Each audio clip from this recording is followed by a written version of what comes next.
Black Hebrew Israelites teach that God hates certain people based strictly on their ethnic background. You need to understand something. These next 4 reasons are not universally held by the Church of God in Jesus Christ, is the group or camp with which both David Anderson and Francine Graham were affiliated. If you zoom in close on the security camera footage of the killers as they walked into the market, you'll notice Anderson is wearing his Hebrew Israelite garments during the killing spree.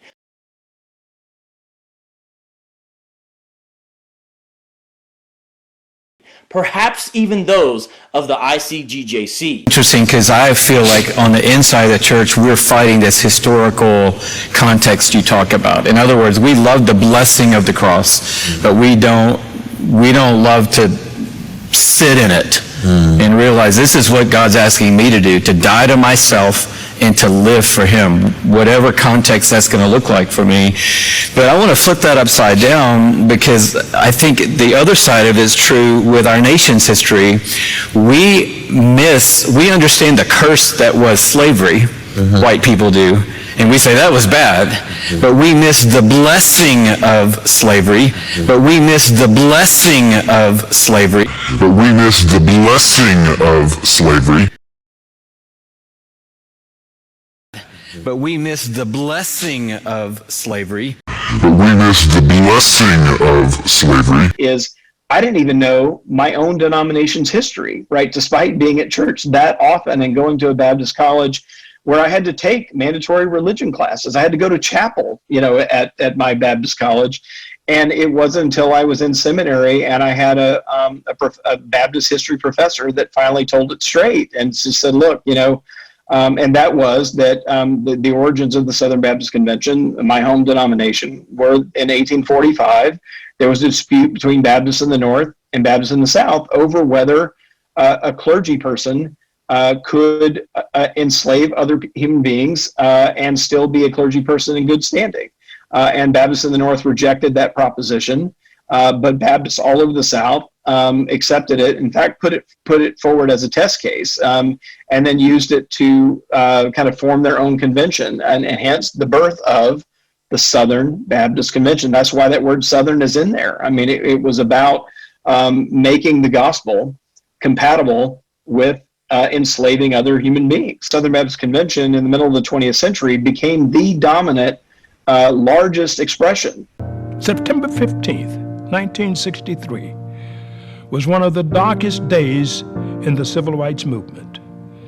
4 young black girls, aged 11 to 14, were killed when a bomb exploded at the 16th Street Baptist Church in Birmingham, Alabama.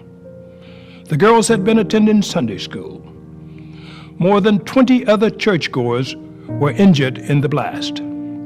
It was the largest black church in Birmingham, a focal point in the African American community. It served as a meeting place for civil rights organizers in their efforts to sign up new voters. Racial tensions in Birmingham were reaching a fever pitch, and on that Sunday morning, a white man was seen placing a box under the church steps. A short time later, the box detonated, and the resulting explosion rocked the building, with 400 churchgoers inside. Immediately after the bombing, police clashed with enraged members of the black community. Before the day ended, at least 2 other black teens had been killed. I want to give all the praises and the honor to Yahweh, Bahashem, Yahweh Shah, Bahashem, Racha HaKodash, and double honors to the elder apostles and the elders of Great Millstone. Shalom also to you, brethren, you followers of the truth, and shalom to the elect. I want to go right here on this short video, if I can. I came across the video. I think I've seen this video before, but I just kind of wanted to link it because it seems that Vocab and all the Christians, or what he's primarily doing is linking being a Hebrew Israelite, which in his mind want people to make it seem like we're inciting violence on communities and of hatred. Now, if you want to really go deep into that, he would need to go into Christianity, how Christianity has done nothing but incite violence and hatred, right? And there's many, many stories of that. In fact, it's history, going back to the 1800s, 1700s, 1600s, even further back, how these people, and what we'll say is the Edomians, have forced us to follow different religions, and have murdered families, have kidnapped families, right? Bombed families and churches. And guess who did that? Just like Dylan Roof. They were Christians. So, that being said, if you're going to say a few guys that I don't know why somebody would put on a garment and go run up and shoot a store or whatever, knowing, which we know it's all set up. I believe it anyway. So, this is nothing new. These stage tactics and what they're doing. And you cannot link, and he'll sometimes say not all Hebrew Israelites. So, you can't sit up there and blame this and make this a Hebrew Israelite thing. If not so, you need to make it an individual thing, because you got Christians that hate different nationalities of people. So then now you would have to do videos on them, right? And bring out the truth of these white nationalist Christians who are literally like the Klux and the Kluxes, how they went around with the cross and literally did that. And literally destroyed homes. They didn't get up in a group. First of all, us as so-called black people, we're not in any kind of power to even put a stain on any community. But those people that was in power, that told us that we couldn't buy homes, even in communities, right? We couldn't buy land, right? Even when you got out of slavery, they passed vagrant laws. So when the slaves were so-called free, if they was caught roaming around, they would pick them up and throw them in prisons. This is the beginning of them creating situations and sending us in the trap house, so to speak, to get locked up. That's what it is. That's what the real trap house is, prison. Okay? So they set all that up. And then this is why you take an oppressed people who use drugs to get out of their hell. Then you push drugs in the community and you lock them up and put it on drugs. Then you lock them up in the name of drugs, the war on drugs. Then you send a Catholic priest into the jail, or some Catholic minister or preacher who will go give you a pamphlet of white Jesus and try to tell you to convert, when it's those people that was responsible for the destruction of our people. So why should we read that pamphlet? Why should we follow Christianity, this false Christianity? Who were we before we were Christians? Right? And then this guy says in the video that we feel bad as white people for slavery. Not all do. You know how you feel bad? Give back the wealth. No, they're not going to do that. They're going to tell you we're all free, we're all equal, we all need to work and obtain what we need to obtain, and the gloriousness of our homes and our careers, which they had generational wealth and generational establishments and businesses. And then after they so-called make everybody free, you destroy your people so low that when all of a sudden everybody's free, then now all of a sudden we claim equality. It's still not equality. Even with all the black actors and entertainers, all these Israelites that's making money under a contract, under a thumb, we're still, when you look at the statistics, we're still the most destroyed people when it comes to generational wealth and health, you know. Let's get this, I want to get this scripture. But first let me go to Deuteronomy 28:36. The Lord shall bring thee and thy king that shall set shall set over thee unto a nation which neither nor thy fathers nor have known, nor thy fathers have known, and there shalt thou serve other gods in wood and stone, right? So we're celebrating all these different religions and beliefs. Let's go to this article called The Historical Overview of Slavery Making in America. There's a whole bunch on this, so I'm going to read just a little bit. It says, during the 17th century, blacks in the Dutch New Netherlands and Spanish Florida baptized their children and were married by the church.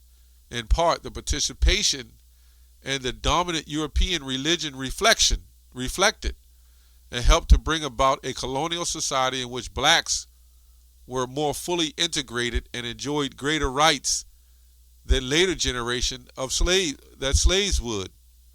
However, slaves also saw conversion to Christianity as a road to freedom. So what were they before Christians? That's the thing. We're not talking about true Christianity. We're talking about this plantation Christianity. Who were we and what were we before we were converted? We were just wild animals running and swinging from vines in the jungle?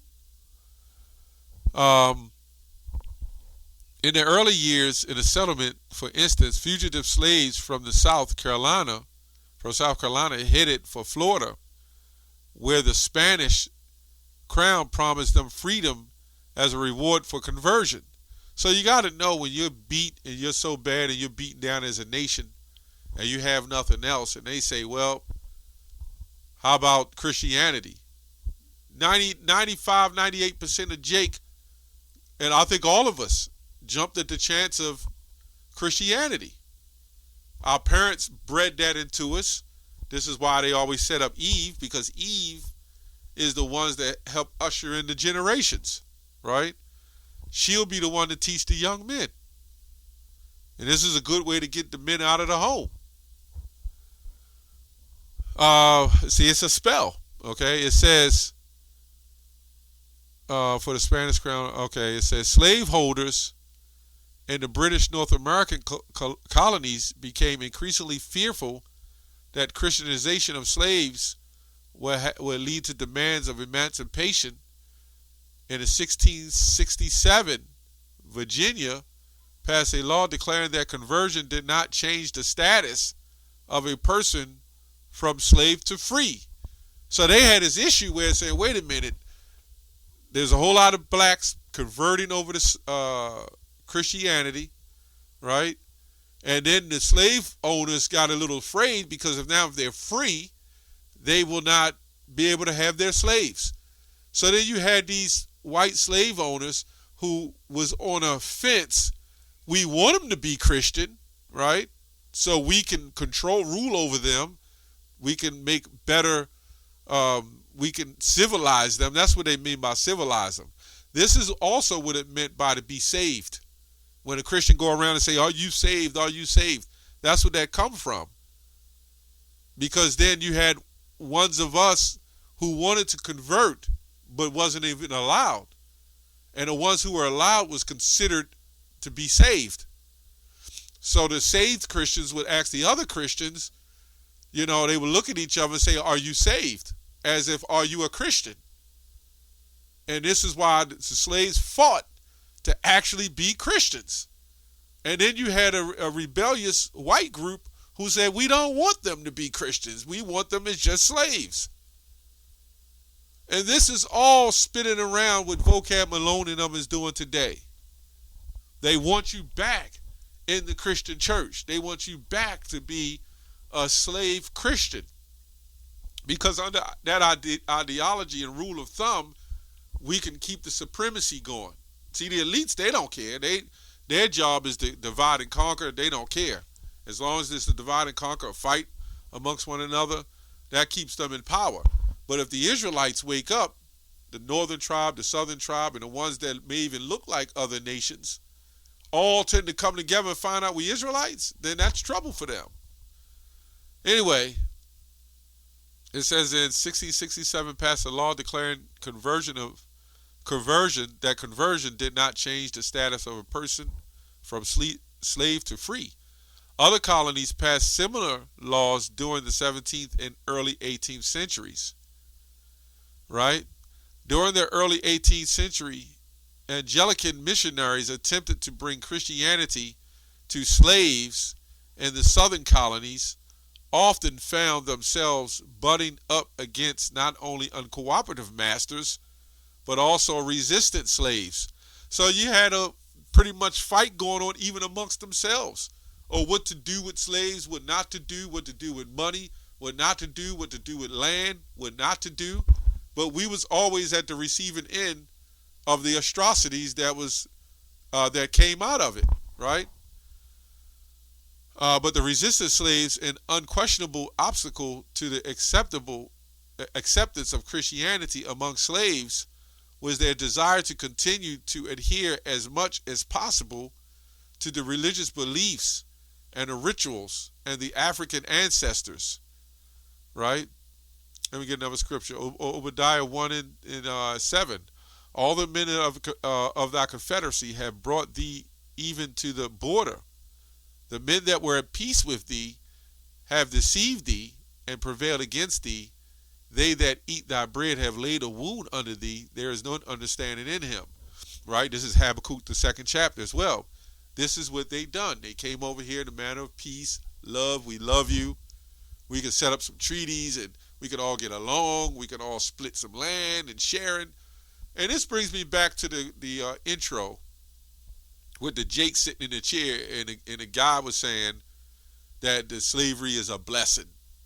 And he went on to say because it helped white people and black people learn the differences. And the Jake was just sitting there nodding his head. See, only they could get away with that.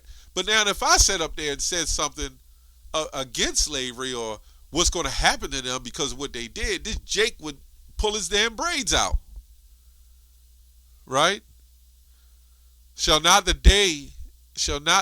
that day, saith the Lord, even destroy the wise men of Edom and understand out of the mount of Edom and understanding out of the mount of Esau, right? It says, for thy violence against thy brother Jacob, shame shall cover thee, and thou shalt be cut off forever, right? And that's just what it has to be. Shall be cut off. And when you, let me just read this. And the house of Jacob shall be a fire, and the house of Joseph a flame, and the house of Esau for stubble. And they shall kindle a fire in them, and devour them, and there shall not be any remaining of the house of Esau, for the Lord has spoken it. So now you have Christians who say, and this is another thing about the scriptures. When the scriptures is written, it goes in the past, in the present, and deals with the future. If you're one of those theologians and you want to apply something dealing with the past, you can apply it to the past. Now, there's no history or any proof of evidence that Esau has ever done away with, but they will make it, right? You can go to Babylon and say, okay, that was just talking about Babylon. But we know it's talking about, a lot of times Babylon is talking about this place we in today, or Egypt, or various other things. So this is why you would go in a never-ending revolving door with a Christian whose mind is made up to believe that's what he's going to believe. But then what this guy Vocab is trying to do is get other Israelites or other Christians, he's making money, doctrine of the block. He's selling books. So he's making money off of so-called being a defender of the Christian faith, right? So we can see all the wickedness that's involved that's going on with it. And he's trying to change up and make the scriptures, Revelation 1 and 14 has nothing to do with his skin color. This is what he's saying. Jeremiah 17 and 4 has nothing to do with our heritage, He's making it up, and he's making things as he go along. Because with that Bible, you can do that because the way it was written. Anyway, that's all I have on that. I hope this lesson was edifying. At the end of the day, Ecclesiastes 3:15, the Lord requires that which is past. All right, shalom.